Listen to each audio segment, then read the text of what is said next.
Good evening, everyone. This is going to be chapter 13, Off the Mark with Michael Ryce. And why is this happening to me again? These sessions are all recorded to share publicly to support others in these teachings. And I'm Yink and I run Hear My Voice Book Club, which is an inspirational self-development books. And I've got loads of sessions on through the week.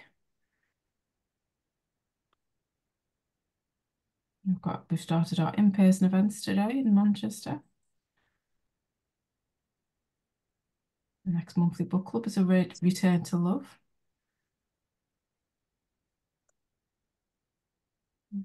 I've got a few courses on too. I'm just going to flick through these. Here My Voice Book Club runs non-profit events, so everyone can take part regardless of financial status. Any donations will go to supporting Michael Ryce in these teachings, and you can do that through typing in the link. If anyone feels after the end of this they'd like to donate and support Michael in these teachings. We're just going to do some shoulder rolls just to loosen up and get the body ready for the session.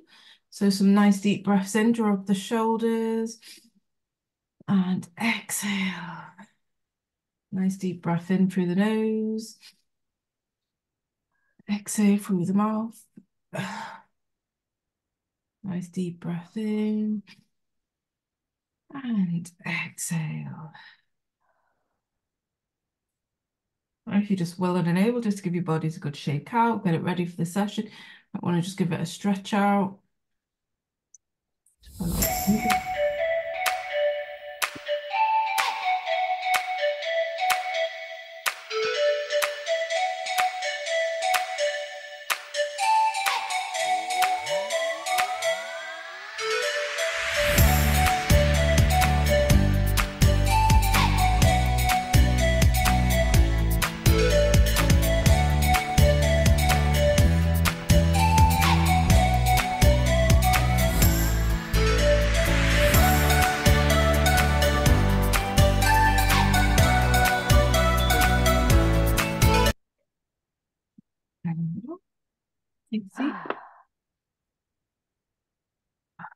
So Michael is the founder of the director of Heartland, self-healing creator.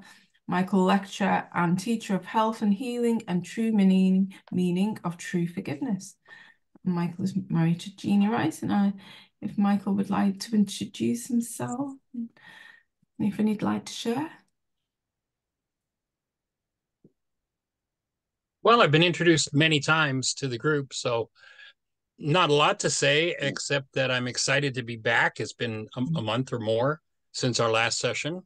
And as Yank has said, this is a good chapter to begin with. I actually just reread it once again. And I wrote that, oh, geez, going on 30 years ago.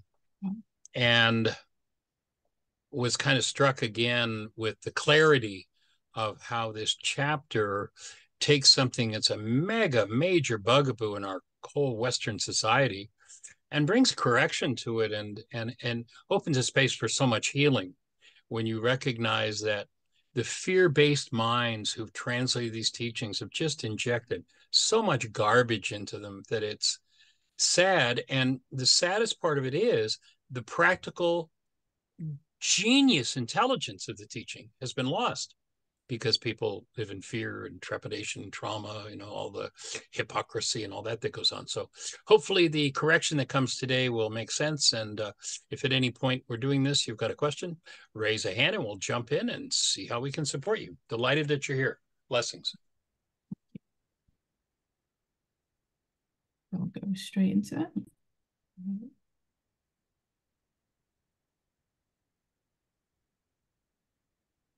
But this point is holding your breath is exactly how you acquire a past about something and carry it with you. Holding your breath attaches a pain of an experience to a reality in your mind. So during this, just notice your breath. If any triggers come up, in a second, I'm just going to cough. So if any triggers come up, just notice those triggers and make sure that you are breathing. and you will be reminded often to breathe.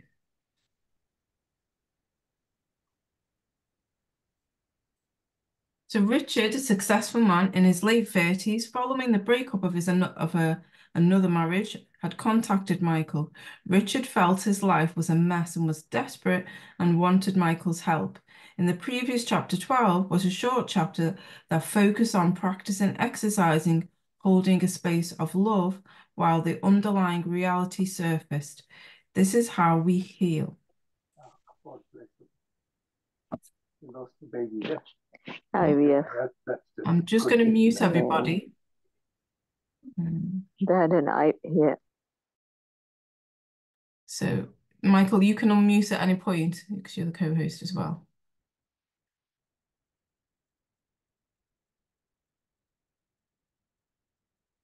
And if you do have any questions, if you just raise your hand on the emojis and then I'll be able to see. So I invite you to focus on holding a space of love for yourself as we talk about sin, Richard. Watch what surfaces and be aware of your present moment realities.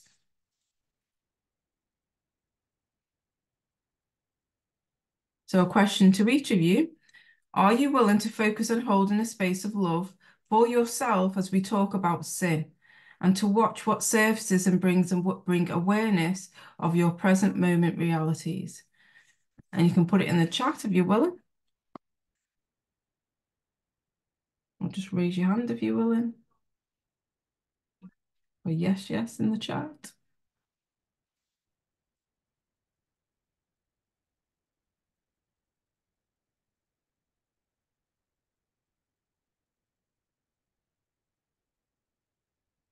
Have you got any yeses to holding the space of love for yourselves as we go into talking about sin?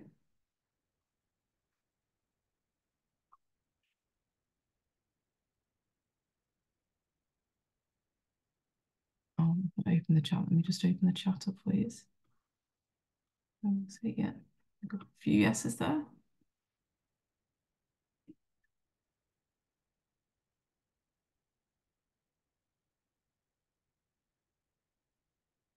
So most of us have bought into sin as something terrible and awful. It's something we have been taught to feel guilty and bad about. Sin was originally meant to be positive feedback.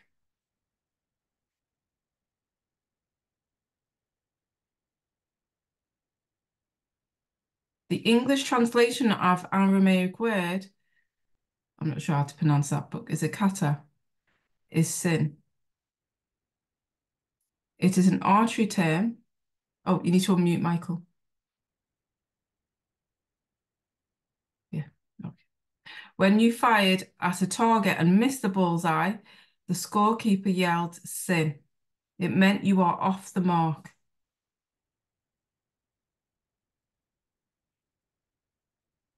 Which in practical terms means improper for your energy system or less than your highest and best. It doesn't mean you are evil, damned, or should be groveling in the dirt. The simple implication is to adjust your aim. It's time to take another shot. Time to do something different in your life.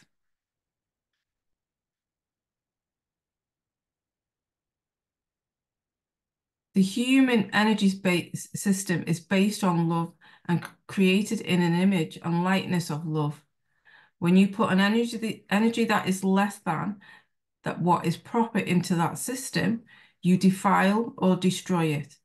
In the interest of self-preservation, it is a good to have accurate feedback and know when you have sinned. So we want to go back, one of the foundations of this work for me, my original work, was actually in the field of electronics and with a side study in physics. And one of my favorite quotes, and you've heard me use it before if you've been with us on several occasions, comes from Albert Einstein. And he says this: on such things as matter, we have been all wrong. What we have heretofore called matter is energy, energy whose vibration has been so lowered as to be perceptible to the senses. There is no matter. Einstein says matter doesn't exist. If matter doesn't exist, what exists? Well, if I could adjust the rate of vibration at which my eye receives information and which my brain decodes that information, I would see when I looked at someone, I would see this whirring mass of electrons, protons, neutrons, and light. And when you recognize that your physiology and everything in the world is energy, it becomes pretty simple and straightforward that if you put a disintegrative energy in, I put a few drops of arsenic into a body and it dies. The result of introducing that sin, that energy that doesn't belong, means the thing can't survive, can't live. And so when you understand sin from that perspective, you get rid of that whole Greek guilt, trauma. Remember, the Greek gods wanted, they raped their own mothers, they killed their own children, their fathers. I mean, they were a horrific bunch. And all of that Greek mythology has been projected into our image of this whole creation. And it's frankly putrid. When you get back to the Aramaic, it's simply, oh, here's how it works. And when you tap into the real meaning of the tradition, it becomes monumentally useful.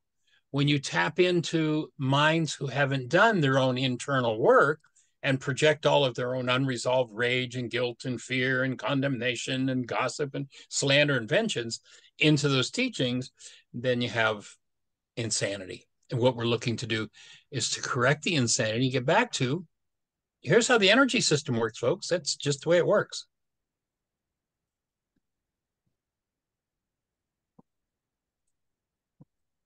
So what were you taught about sin and how does that belief impact your life? Just taking a moment to, and you can put it in a chat if you want to, of just recognizing what you were taught about sin and how it impacted your life. And notice as you think about it, what happens to your breath? What moves in you as you think of what the world, what your culture, what your family culture, what your larger culture has taught you about this idea?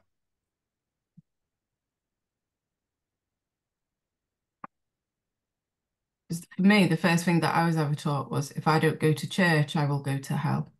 They were literally the words that I was told. Wow. Yeah. Yeah. Is it interesting that for so many, a whole teaching built on a creator called love beats people over the head with guilt and instills guilt in order to control them? That's when you know you just left the real meaning of the original teachings.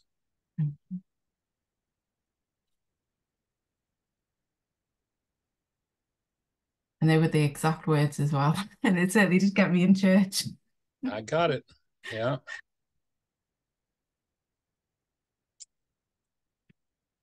And it's interesting. I don't, well, we'll hold for that. Go ahead.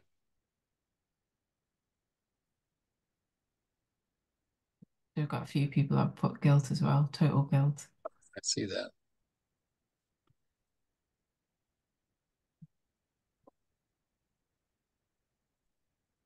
So the Aramaic scriptures refers to the world of appearance, cautioning not to judge by them. If we think that the world is physical, we have judged by its appearance, not the fact of what it is.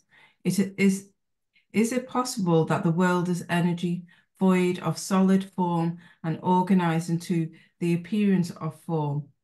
If all is energy, the body in Aramaic, the temple, is energy. Recall that relative to every energy system.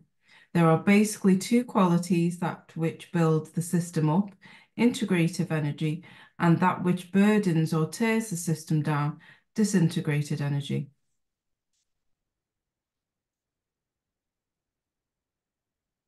Richard grinned. So sin doesn't refer to me as a person. It's just information, just feedback.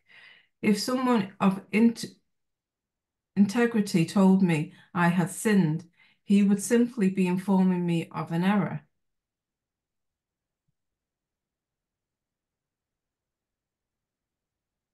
Yes, in ancient Aramaic times, if someone did not understand the Intricacies. intricacies of the human energy system. The person might go to a specialist for advice. That specialist would point out one violation of the laws of human energy systems by calling them sin and invite healing. If you look at that word law in Aramaic, and virtually every important word relative to where we live our lives that comes out of the Aramaic has had its meaning turned backward when it was brought into the Greek language. So the word law in this culture is, you cannot outrun the long arm of the law. It's based in threat. In Aramaic, the word law simply means how it works. Here's how the energy system works. That's all. It isn't that there's a superior who's got this set of laws you better follow. There's knowing how the energy system works. And if you understand how it works to produce a human life based in love and joy and aliveness, and you follow those laws, then you get that kind of a life. If you don't know any better and you're taught by someone who's in guilt and fear and trauma and pain and intimidation and force, then you get a life of fear and trauma, intimidation, and force. I mean, it's just, as simply as night follows day. That's how the energy system works.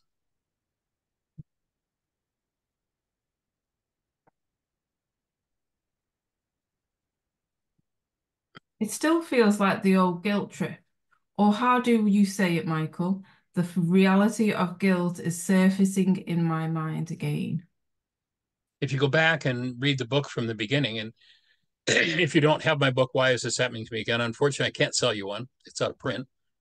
However, you can usually find one on Amazon fairly inexpensively or on eBay. Or you can go to our website and you can download the book free in any one of, I think we've got 9 languages up there now.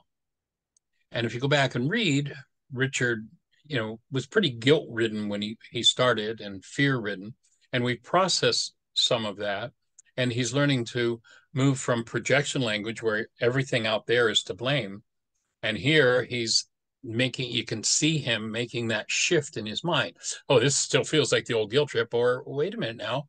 He's moving into what we call responsibility communication. The reality of guilt is surfacing in my mind again. So he's starting to shift his language. And when you shift your language, your whole reality structure shifts because the constructs of your mind, called perception, your realities are guided by the words you say. Just how it works. So Richard's starting to move into responsibility communication here. That's another whole workshop we do called communication. Did you hear what I think I said? If you haven't got the PDF for the book, it's also in the chat as well.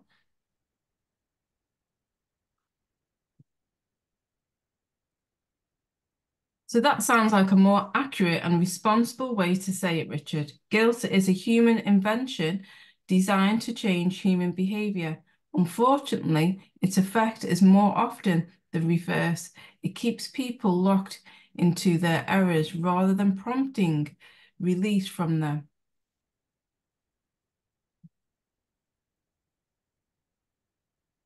So how does guilt affect your life? If you had been raised with the Aramaic teachings, sin means off the mark, what difference would it have made to your life? So taking a look at how does guilt affect your life? And if you knew that sin meant you were just off the mark, how would that have changed your life?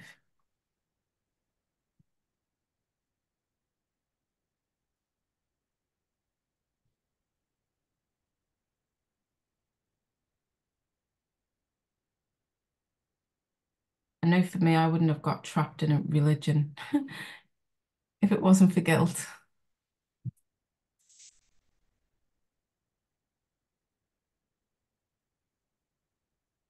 And if you look at the original meaning of the word religion, it really means to bind over to love, to connect us to love. It's got nothing to do with churchianity.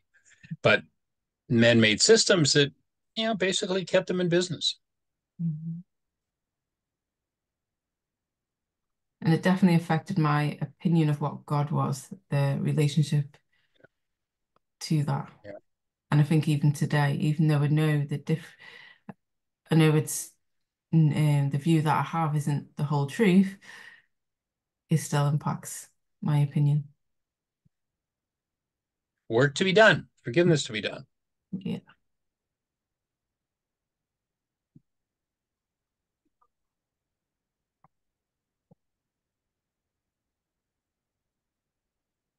Christina's put, I'd get another go without a heavy feeling of shame. I'd be open to learning. Yeah. Makes life a whole lot easier to understand these principles.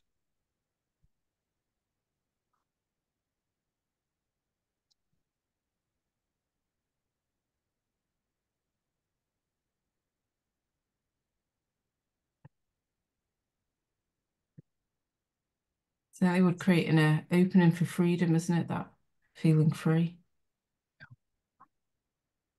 Yeah, understanding the law is the key to liberty. And a lot of people talk about freedom, freedom, freedom, freedom. You notice that, in America, they didn't have a freedom bell, they have a liberty bell. They understood the difference. Everybody wants to be free. I don't want to have to suffer any consequences for what I do. Mhm. Well, there is no freedom. There's perfect liberty. You can do whatever you want, and then you get to experience the result or the consequences of that. It's all part of the process.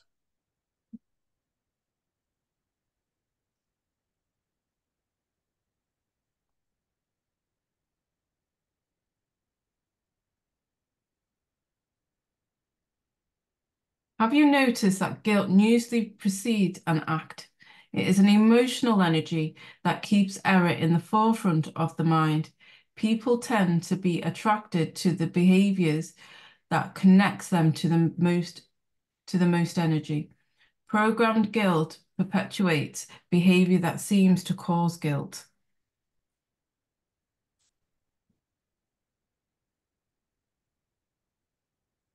Yeah, guilt becomes the thing that, let me back up a bit. People tend to do the behaviors that produce the most energy impetus in them. And if you build and build and build and build guilt in, then the behaviors that the guilt are attached to have a whole lot of energy and a whole lot of attractiveness. So Richard says, you mean that guilt causes the behavior rather than the behavior causing the guilt? He seems shocked by the idea. Are you saying that guilt is purposely instilled to control people?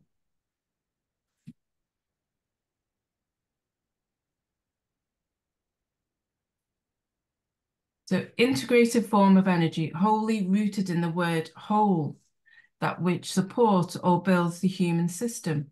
The disintegrative we might call evil. Evil is bisha in Aramaic and is another archery term. Sin is missing the bullseye, and evil means off target, missing the target altogether.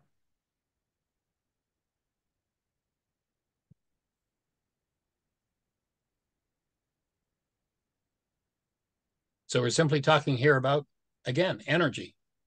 Fire to target, you miss the bullseye. Sin, off the mark. And then there's evil, off the target altogether. That's all.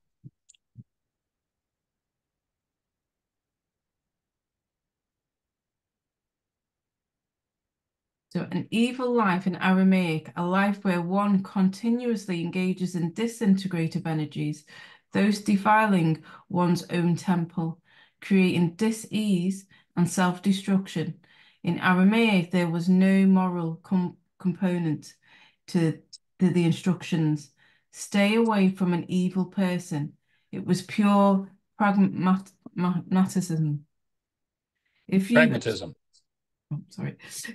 If you associate with those who engage in disintegrative, self-destructive evil, their actions will soon appear normal. Make a behavior appear normal is the first step in persuading others to do the same.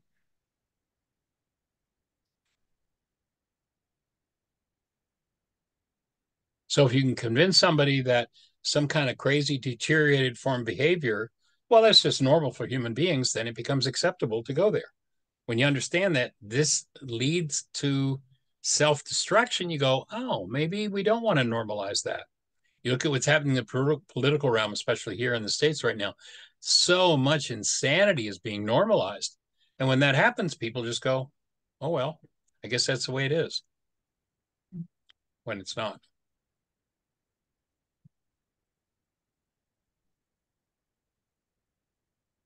Claire's put, so it's energy, not rule or law.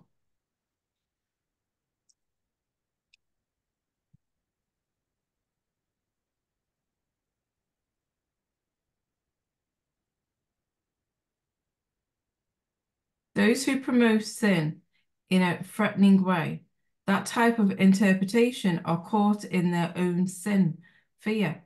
Fear clouds the mind and destroys the bodies of those who engage in it. That is why in the Aramaic scripture, we were told that the first law was love.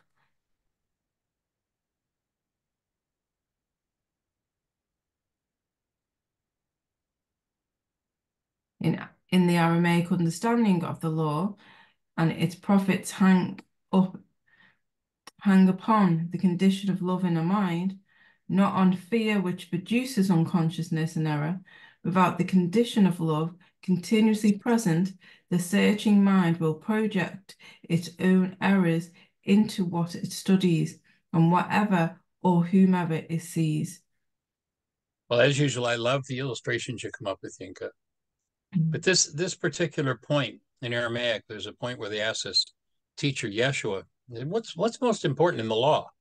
I.e., long form of that question would be, I want to function as a human being. What's most important in the way you function as a human being? And in Aramaic, he didn't say, love God, love your neighbor as yourself. It's just bunk. It's just totally, completely fraudulent. What he said was, when you think of the creator, when you think of neighbor, you must have a condition active in your mind that in Aramaic was called Rachma. And when that's active, then you will be able to function as the presence of love with the creator, with neighbor. And that's how you maintain your human life. So if you want a human life, the gateway and the frontal lobes of the brain has to be open for that presence of love, for that human life to show up. You know, most people think because you see what they call a human body, there's a human being there. In many cases, the human being has totally been obliterated. There's no human life there. It's just a body with a set of programs that go back generations and generations and generations. And living out of that state in the ancient teachings was called being lost in the desert. Now, a story about 40 years lost in the desert has nothing whatsoever to do with a hot, sandy place. The word desert there is a metaphor for the unconscious. You know, obviously, this was a bright group of people. They've written about astronomy. They understand it very well. It's kind of ludicrous to think they get lost in a 35 square mile area for 40 years and not know how to get out. You know, they know the sun rises in the east and goes and sets in the west. Follow the sun for a few days and you're out of a 35 square mile area. So they're not lost in a hot, sandy place, but they are lost in the unconscious dynamics of their generations who had no idea of the actual practice of how to live as the presence of love. And of course, the alternative to the desert, again, what's the practical application? The alternative to the desert is not it's not a place of milk and honey. It's the place where you create your life consciously, purposely, according to who you are, rather than unconsciously out of the generational dynamics that if you never forgive them, if you never remove them, you'll get stuck in and get to play the title of my book out. Why is this happening to me again?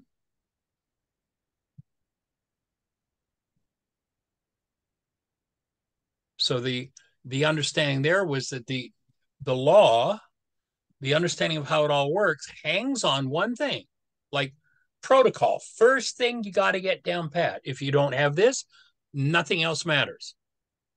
You know, it's like you go to the doctor and the doctor says, you know, you've got the ABC disease.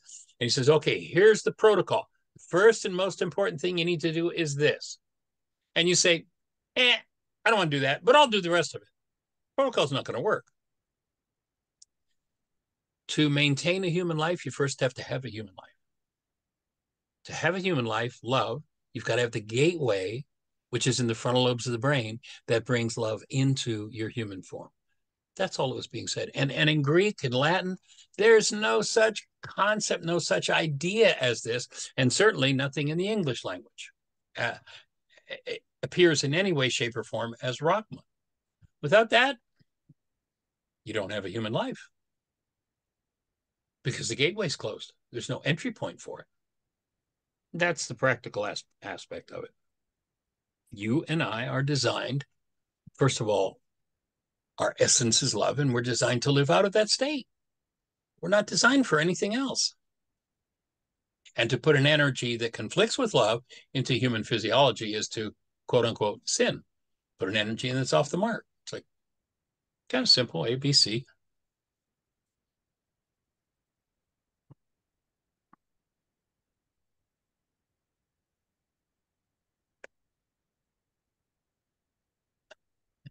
That's cute. Only a mind connected to love has healed its capacity to project and can hold a true spiritual perspective on life. Only that mind can understand the law of the prophets. All others will distort their mind's view of the scriptures by projecting their own pain, fear, hate, and or rage into them. This produces a mind so insane that it can conceive of punishment, torture, and murder in the name of love as a logical, reasonable, and holy thing to do.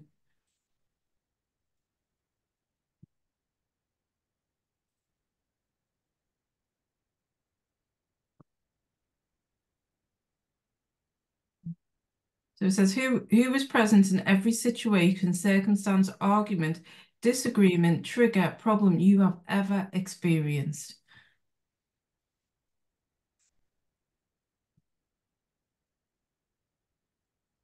Hint.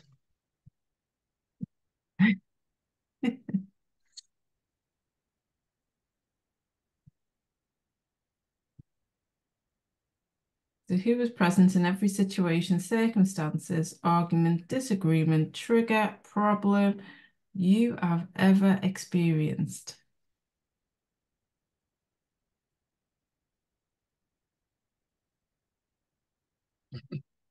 That's it, Christine. Mhm.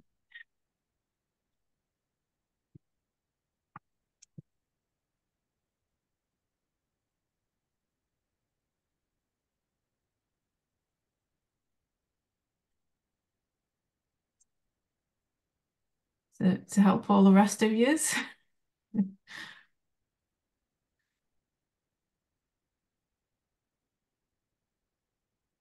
So I'm the one who has been there every time. Did you draw that all by hand? No, I took pieces of others, yeah. I just put the names on it.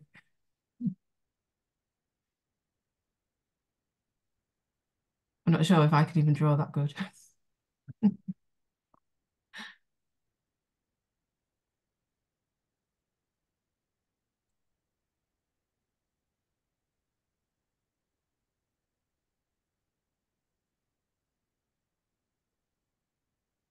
So Aramaic energies of hate, fear, anger, envy, guilt, jealousy, and the like are understood to be disintegrative. They defile or violate the integratity. Let me just take this between of the temple and eventually produce death in the people who engages in them. If you entertain those energies in your mind, no matter how justified you may seem, you are the one who receives the original of the destructive energy. The person you project it on gets only a carbon copy.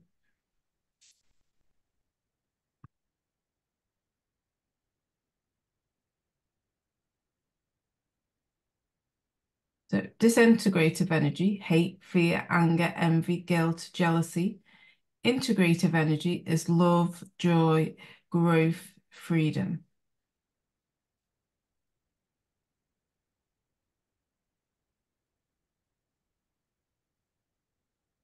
A key thought, The vessel which negativity is stored always suffers more damage than the object upon which that negativity is poured. Yeah. That really stuck to me, that one. This part of me goes, I want to blame them. Yes, well, once again, by virtue of being brought up in this Western society, by the age of 4, virtually every one of us was already a card-carrying member of the one world universal religion of blame. And that's been going on for hundreds and hundreds of years. Now, that's why if you are in most of, not all of it, there's some really integritous people that have the tools and are working for it. But in so much of churchianity, what goes on is people have their own unresolved blame. So it's all they read, rather than reading those texts through Rahma and getting an accurate picture of what's going on, they project their own hostility, fear, blame, rage, guilt, grief onto whatever they read. So they're not reading that text, they're reading their mind's interpretation of the text, and they don't know the difference. Mm-hmm. So Sabrina has a question. I shall unmute you so you can ask. There you go, Sabrina.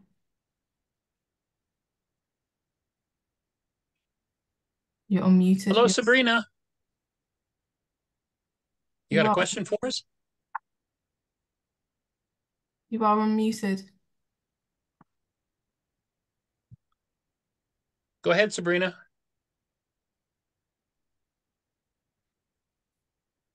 I can't hear you if you are speaking. I guess.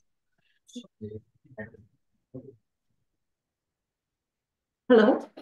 Hello. Hey. Hi, thank you for entertaining my question. Great. How can we help? So I do have a question around that relationship where we really focused on that you are the one common in every situation. And I'm a very solid believer of that. But there's something that's happening, and I would like some reflection if you could give me a little guidance or direction. We'll do our best. So, and it's the relationship between me and my mother. Right. And in last 7 to 8 years, I would say I have worked through enough to remove conflicts from my relationships and have more harmony. However, I believed that over the years I've forgiven my mother and moved forward from it. Lately, big mistake. Sorry? Big mistake. Big mistake. Never forgive your mother for anything. Never, never, never, never. It's one of the worst things you could possibly do. Because when you forgive your mother for what she's done to you, you simply reinforce all of the trauma energy that you hold in relationship to her, assuming there is some trauma energy. So it's interesting in the Aramaic language, everywhere where in the scriptures we hear the man Yeshua saying, forgive your brother, forgive, there are 2 words missing in the translation. He never says, forgive your brother. What he says is, forgive as to your brother. And what that means in Aramaic is, let's say that, I'm your brother, you and I are interacting, and I do something that brings up something painful inside of you. Yesh would not turn to you and say, forgive Michael for what he's done to you. Yeshua would say to you, forgive as to what Michael has brought up in you. In other words, if there's pain moving inside of you, you'd get an instruction to own that pain and forgive that pain. That is, remove it, not let me off the hook because I was the one who resonated it for you. So when I say don't forgive your mother, I'm saying if you believe that, okay, so here I'm in pain and my mother inflicted this pain, so I'm going to let her off the hook. I'm going to let her off the hook. Every time I do that, I intensify the pain that's in me. And so I'm going to tend to play out more and more and more of it. When I take the forgiveness process a la first century Aramaic, and something comes up that I've been putting into my brain's image of my mother, and I forgive that, then what I'm doing is I'm draining off the pained energy that I accumulated either actually or believed I accumulated in relationship to her. So when I go see mom and I'm in frustration, Mm-hmm. I don't have to forgive my mother for my frustration, but I forgive as to the frustration my mother's brought up in me. So now I'm draining off the pained energy rather than adding to it by actually forgiving. And the forgiveness process, I don't know if you've been in any of the sessions that we've done previously, but there's a step-by-step worksheet process, which we've gone through several of them. There are video links in Yinka's site for these workshops where we walk somebody through the whole forgiveness process. We did the Why Is This Happening to Me Again workshop, which is about that. You can go to the App Store on your phone and type in Heartland Aramaic Forgiveness, and there you'll find the worksheet, and there's the step-by-step. Here's how you forgive as to another. You remove what does not belong. So the bottom line is never forgive anybody for anything, but forgive continuously. Anytime somebody brings something up in you, you want to be working on letting loose of forgiving that energy. Does that make sense? To be honest, it's hard to digest and make sense of it.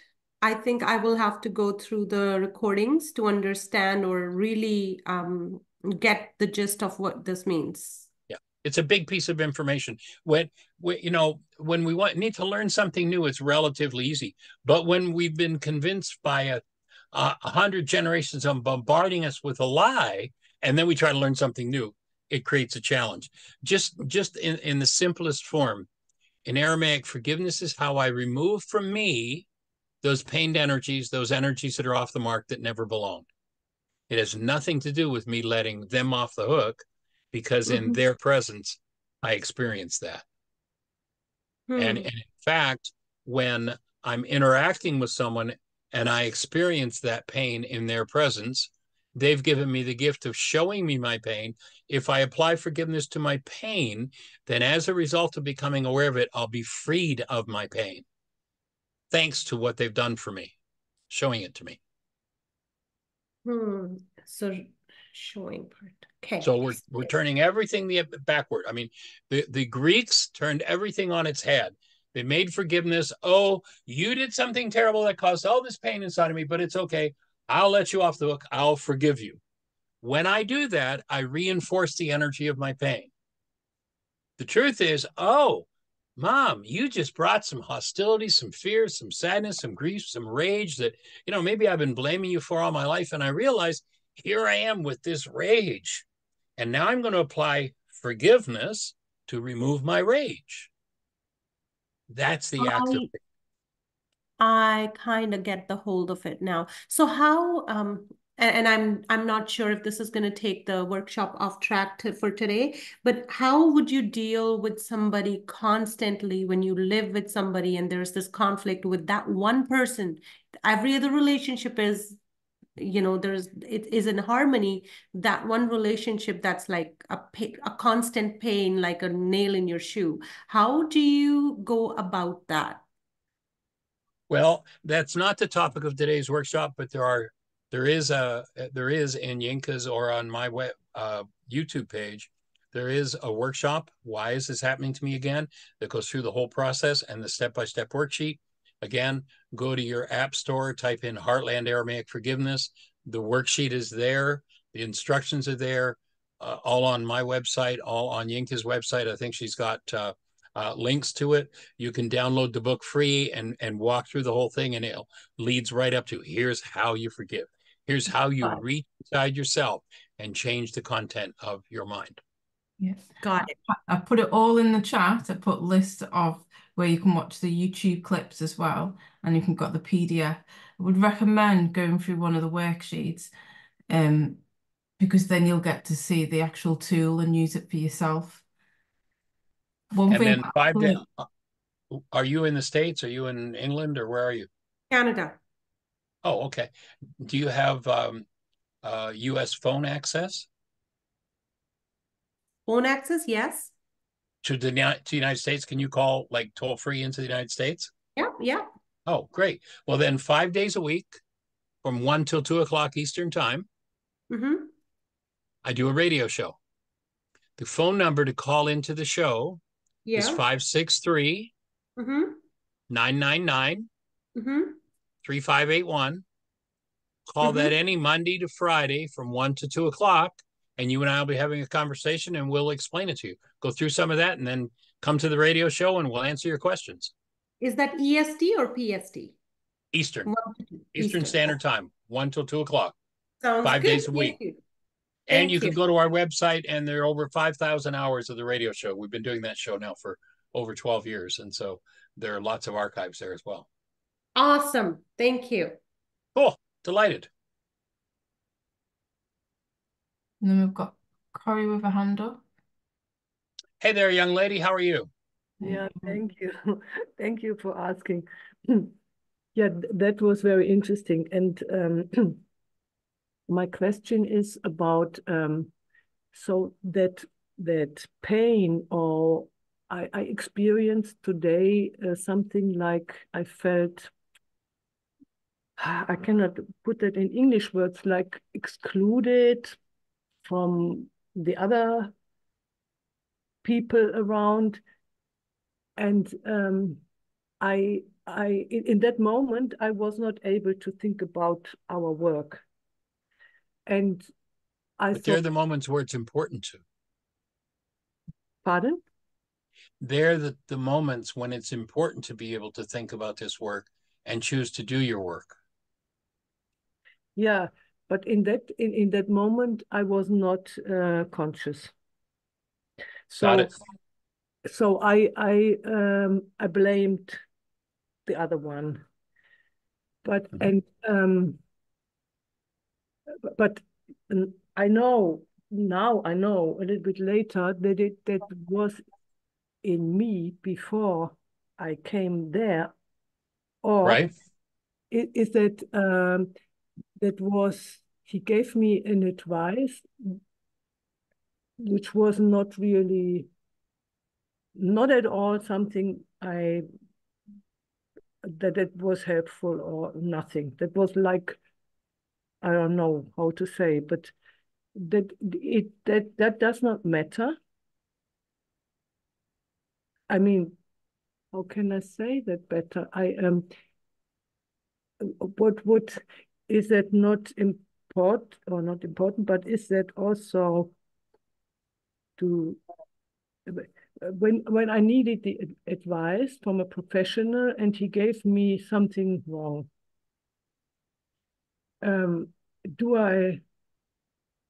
is there something in me what caused that? Well, you can never ascribe cause on your part to someone else's life. However, we do energetically live in a world of resonance. And so if I have an issue in me that I need an opportunity to resolve, I hold a painful energy in me. Being an energetic being, that energy radiates out from me and will draw somebody in to do a behavior. Am I responsible for the ridiculous behavior they do? No. Am I responsible for the fact they're doing it in my face? Yes. Oh, I understand. And when they do that behavior, I'm not to blame for them. I'm not responsible in any way, shape, or form with it for what they've done. Sometimes there'll be people who'll misinterpret this and work too well. You heard what Michael Ryce said. There's nobody to blame. If you did it, it's all your fault. It's like, no, that's not what Michael Ryce said. What I'm saying is, if I have an issue that I need to work through, and remember that, let's take this to a little deeper place with this particular lesson that we're working on about sin. If I sin, if I bring an energy into my structure that's off the mark, I begin the death of my structure. When I put an energy in that doesn't belong, the structure becomes disturbed, deformed, and diseased. And the end result of that, in the ancient teachings, they said the wages of sin is death. That wasn't some kind of theological threat. God's going to get you for your sins.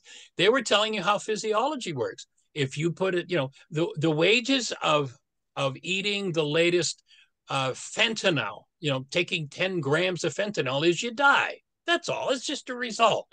The wages of sin is death. If you put a disintegrative energy in, you initiate your own death over time. So here's my take. The universe abhors us being diseased and dying.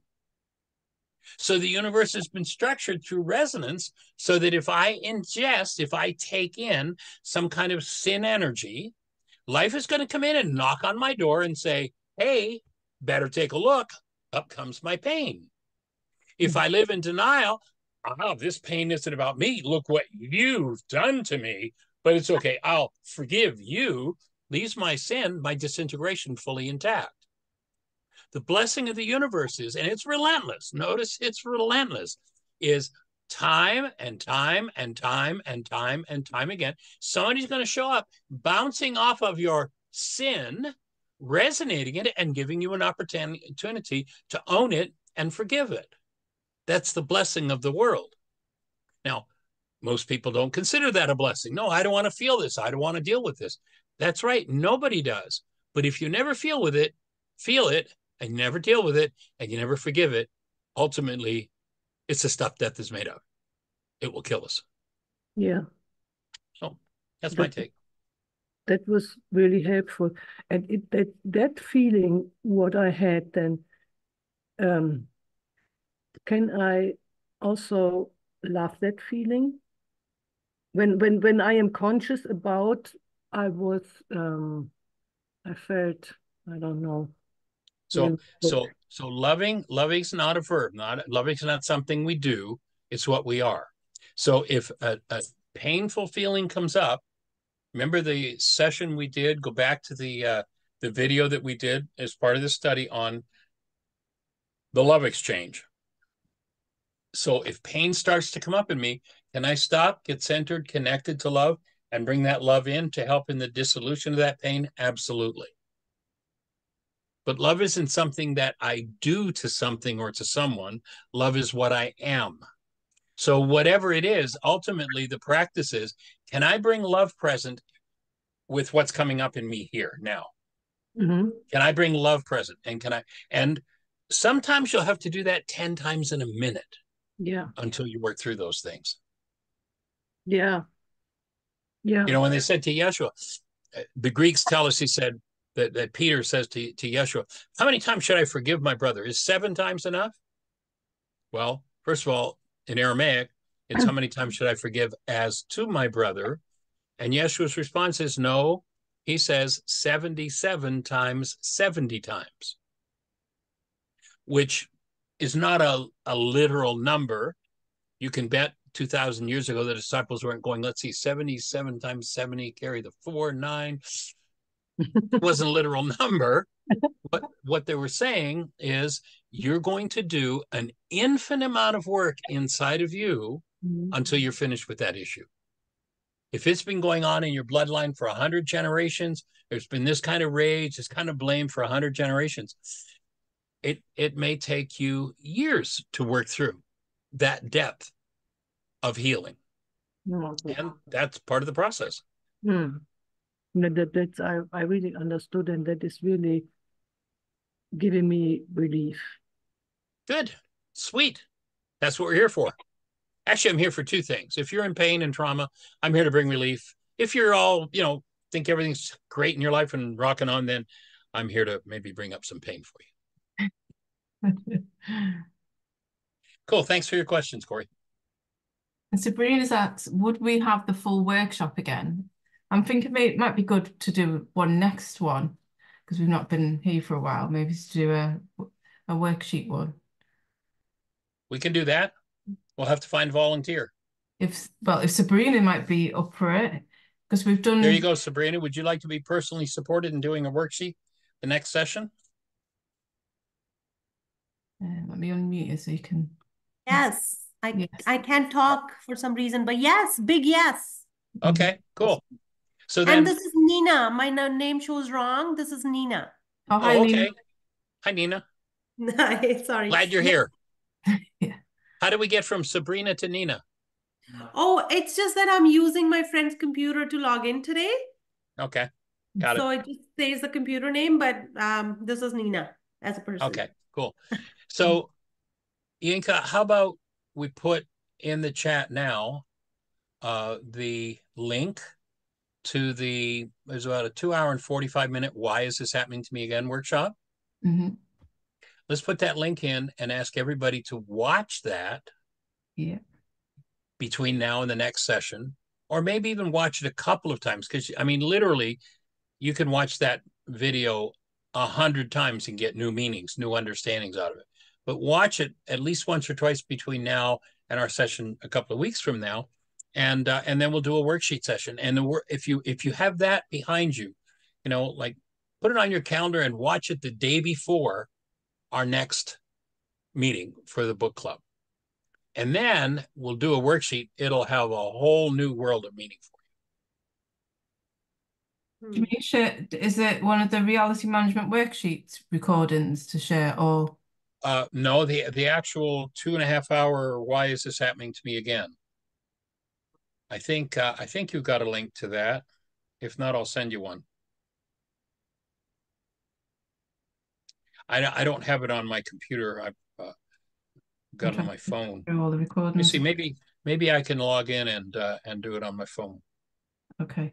Okay, well, go ahead. We'll get it. We'll make sure everybody gets We'll it. get it, yeah.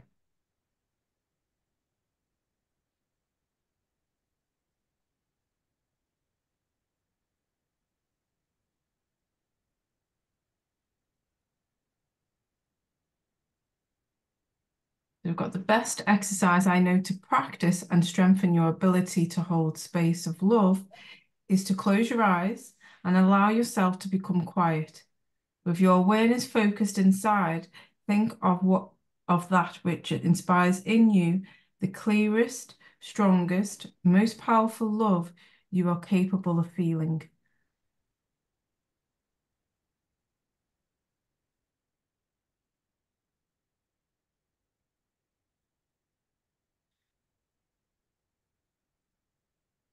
I love your accent. I love the way you say love. And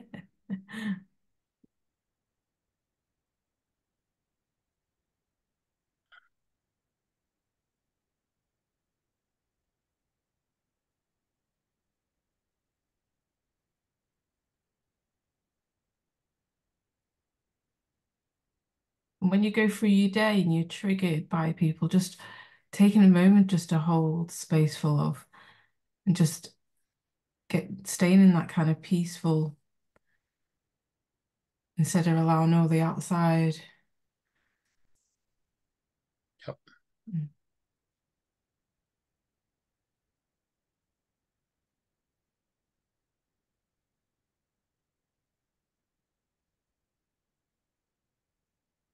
I remember a while back, when Grady was on, he was talking about the storm of the eye.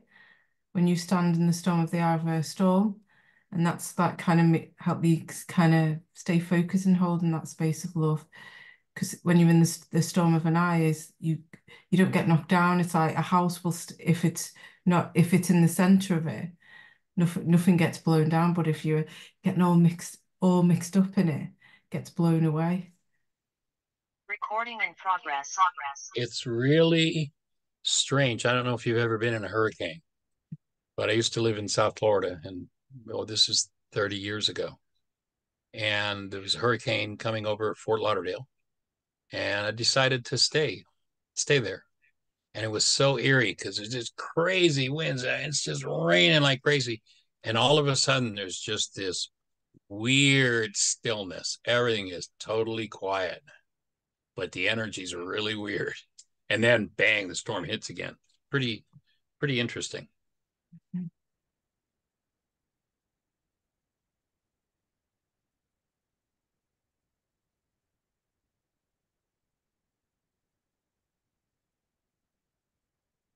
And I'm just looking for the link, and I'll put it in the, here we go.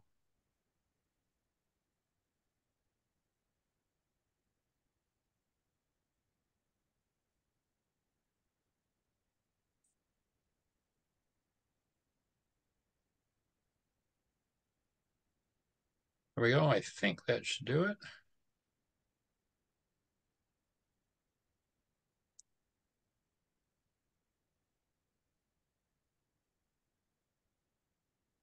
Yeah, there you go. Yeah. You've got a copy of My Commitment, and you've got a copy of the Why Is This Happening to Me Gun Workshop, the latest one that I've done.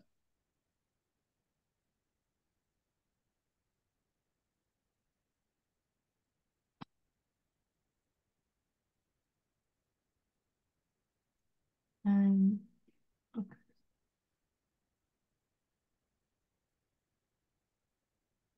And there's an interesting quote that comes from Carl Jung. One does not become enlightened by imagining figures of light. One becomes enlightened by making the darkness light, by bringing the darkness forward.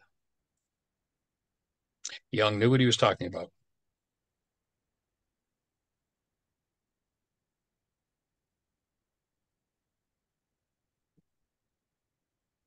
All right. Maybe we want to open up the chat to see if anybody's got any questions around sin and what you've heard, because I know it was for my upbringing, sin played a big part and probably still plays a big part. And even though I know Big, this knowledge, it's still major. impacting. Yeah. It's definitely a big one to be cleaned out. So anybody have any questions before we complete?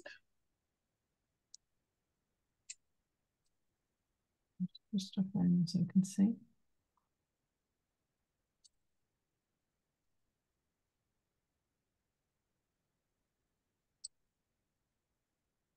No question. Right. Well, if we can be of any support, our radio show's there 5 days a week. You can go in. We're actually looking at changing over our, and we're not sure what's going to happen. We've had some trouble in the last week or so with the broadcast system we've been using for the last 12 years. And we may go to a thing called Podbean. And if we do, nobody needs a phone to call into the show. You can do it right through the app. So that'll be cool if that unfolds, if that happens. We're just looking at how it's going to unfold right now, but nobody will need a telephone from anywhere in the world. All they'll need is an internet connection. Delighted. Thank you, Tracy. That would be really Thank you good for saying thank you. Everybody be able to log in then as well, not just Yeah, exactly. So we're working on that. Don't know what that's going to look like. We're wrestling with what we do with 12 years of archives that are on our current system and what we can do to make those available.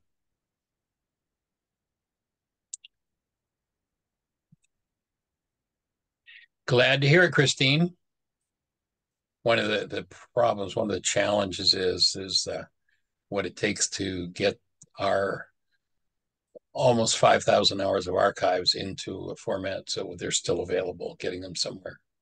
If anybody's got any technical knowledge that would like to volunteer and help us with, that'd be awesome. Oh, Nina's got another question. If you want to unmute, Nina, I think should be able to unmute now. Hey, Michael. Yes.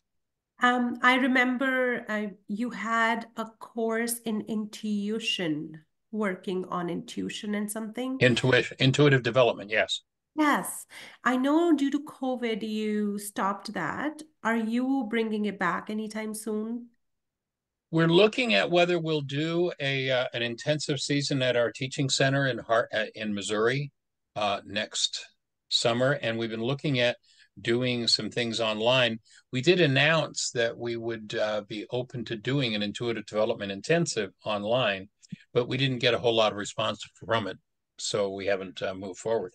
If we get a response, we will, but we would need that. How many attendees do you usually need for you to? To do something like that, we'd probably need about 20 people.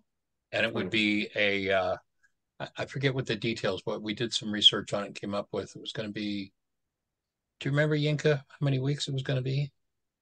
I'm thinking 10 weeks or 14 weeks. I'm not sure. Like that, yeah. Yeah, I think it was 10. What's that, Jeannie? Yeah. So drop Jeannie a note, JEANIE at WHYagain.org if you have questions about that and you're interested, and let us know. If we get enough interest, we'll schedule it. It is a fee-based workshop. We do as much as we can free, but when we do an intensive like that, there is a fee-based. Any idea about how much the fee would be? Because then I'm going to talk to my people around.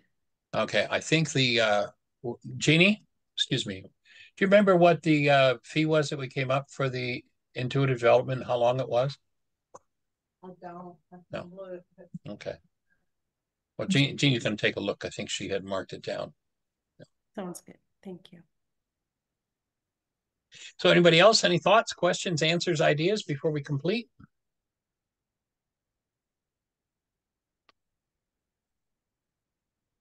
Got to be one more thought. I'm going to pick up why is this happening to me again and just review the key thoughts in this chapter. 10 weeks. 10 weeks. 3 hours, 2 days a week. 10 weeks. So it'd be 3 hours, 2 days a week for 10 weeks.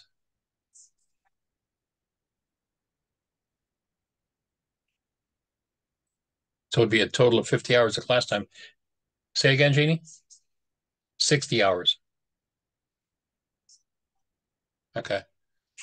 But I think the cost for the 2 sessions a week for 10 weeks was going to be $1,000. And there'll be 3-hour sessions twice a week.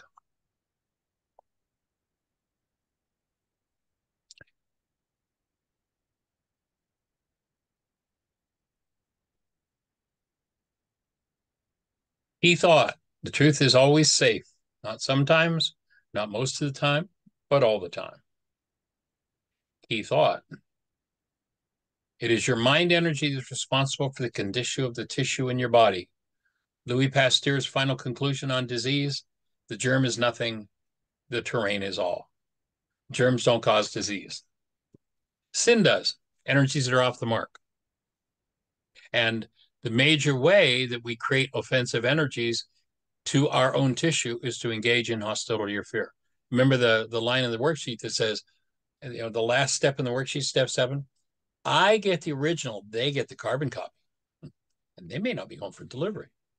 So when I originate hostility, fear, I introduce into my own system. Now, it doesn't matter how justified, you say to yourself, oh, that person, oh, they deserve my rage. Did you see what they did? And I said, I saw what they did. They sure do deserve your rage. I agree with you. The question is, do you deserve your rage? Because you're going to get the original. They're only going to get a carbon copy. And if they're not in resonance, it'll have no impact on them whatsoever. But it'll sure have an impact on you. We need to start to think differently than living in this one world universal religion of blame, where we think it's everybody else's fault and we can do whatever we want to them because, after all, we're doing it to them. No, you can't do anything to anyone else that you are not simultaneously doing to yourself. It's the way the energy system works.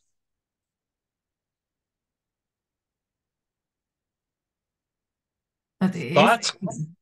Go for it. That punishment, wanting someone to be punished for that wrong that they've done. Yeah. Yeah. And who do we punish? I get the original. Yeah, that's it exactly. So we're looking to get people to understand just how it works. It's like, it's pretty obvious when you hear it, people go, oh, of course. But it's hard to get there when the mind's confused by implanted hostility and fear. And sadly, churchianity knew that. And people who had not resolved their own hostility or fear took the game over and destroyed it. So we're looking to restore the integrity of the original game. Go for it, Corey. Yeah, my question is about the practical work on the feelings. So let's say I have the feeling of anger. So okay, first step in correction here. Anger is not a feeling. Anger is not an emotion. Anger is a drug. Anger is an anesthetic. Anger is no different than taking a fifth of scotch and drinking it down and anesthetizing pain. Okay. Beneath that anesthetic is the pain that needs to be forgiven. Okay. And the forgiveness process, the worksheet process, step by step, is how to access and get to the underlying energy, the pain, and remove it. I understand. But is it then to go into the situation which brought the anger, or let's say better something like honestness? You've been doing worksheets, right? Hmm. You've been doing worksheets, right? Yeah. So you know exactly how to do. You go and you look at, you make sure you're clear about who you are as love, and then you acknowledge and own your emotion, and then you start to look at the thought disorder behind the emotion. You look at the situation and who you're blaming it on. You make a choice to take responsibility. You identify the goal that's driving that pained construct in your mind. You set love in your mind, and then you cancel that goal, which collapses the construct of your mind that holds the pain into its root. And when love is present and you can embrace that root in yourself, it begins to dissolve. And that's where the forgiveness process happens. That's where the core of it happens. Mm. But I And as met far as I know, the understanding of that simple thing that I just said in 2 minutes has not been available on planet Earth for almost 2,000 years. and in the Heartland app, I when I do that process, there is sometimes that I am stuck somewhere, let's say, to find a new goal. I think I have to find a great goal, like yeah, I have to be. I mean, I don't know, but a Well, goal. let's use an example. Yeah, an example is with the landlord. So to use an example, remember that the instruction on that last step is based on the issue that I have. The landlord isn't your problem. Yeah. The landlord is what's going on in your mind that's your problem. Mm-hmm. The landlord does crazy things, but you're not in pain because the landlord does crazy things. You're in pain because there's pain in your mind and there are thought disorders there. So you're looking to address that. One of the things that brings healing to that is the last step in the worksheet. When you think about the landlord and gee, all I wanted the landlord to do was to treat me lovingly and fairly. Yeah. Then my new goal would be I'm going to make a commitment to treat the landlord lovingly and fairly. And when I do that, what happens? I get the original. I get the energy that I've been looking at from the landlord, only I don't have to go to the landlord for it. I've got it already. And that will initiate a new layer of my healing. Does You that mean, make sense? yeah, somehow. Does that mean I do not need the landlord to be like that, but to my inner change then that I do not need the other behavior of the landlord? Is that what you mean? What you say? So again, here's my point. I'm not upset at the landlord. I'm upset because there's upset in me. Yeah. The landlord did something terrible, illegal, awful, immoral, ugly, nasty, vicious, disgusting. Okay? Yeah. Let's take that as all of that's true. Mm-hmm. And all of that doesn't cause pain in me. What causes pain in me is the fact that I have thought disorders in me that cause pain.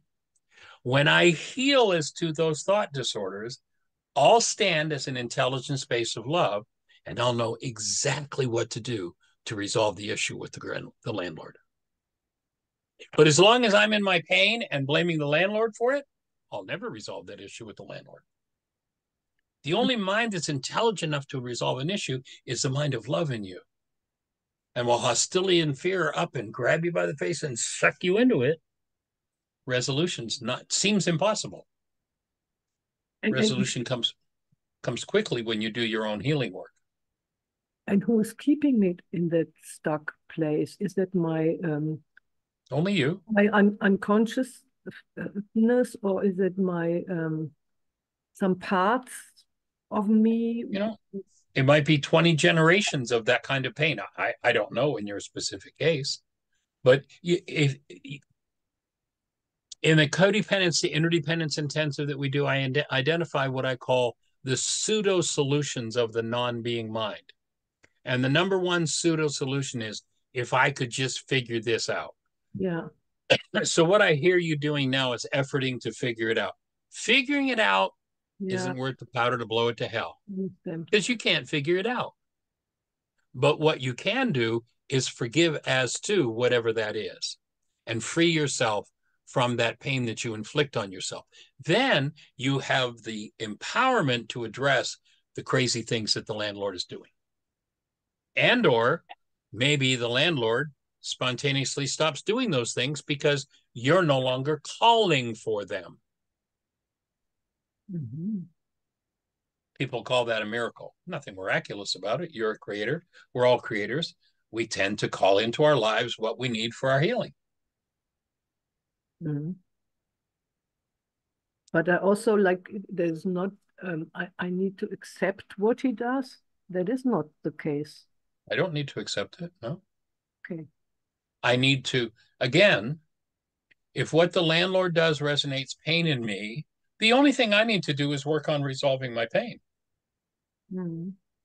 Now, if I tell myself the lie, the landlord hurts me and causes me pain. Now, short of somebody coming up and punching you in the nose, the landlord is the cause of my pain. That's a lie I tell myself. I need to be about resolving what's going on inside of me and freeing myself of that. And 8 out of 10 times, the landlord will change when you resolve that in you. Mm. Okay. Cool. Thank you. Hope that clarifies. Yeah. Yeah. All right. Awesome. Well, thank you, everybody, for joining us. Appreciate you. Thank you. Remember to watch Why Is This Happening to Me Again? Oops. Yeah. Thank you very much. Oh, you're still here. Okay, I thought we Yeah, lost you, but agree. yeah, please. That link is in the chat. Grab it, copy it, and that's a workshop that in the past, up until just less than a year ago, that workshop was only available by buying it from our catalog. We did one that was an open free workshop, and so it's now available in the links there. So please copy it and make sure you watch it before our next session. It'll just take on, the session will take on a whole new level of meaning. So. Here for a second. Sorry, that was me. I was clicking on the link. Oh, okay. Yeah. Cool. Yeah. All So right, everybody. Thank you. I'll just play some music to play that out, and I will put it in the chat, in the WhatsApp for those that are in the WhatsApp. All right. Everyone to watch for next time. Blessings, everybody.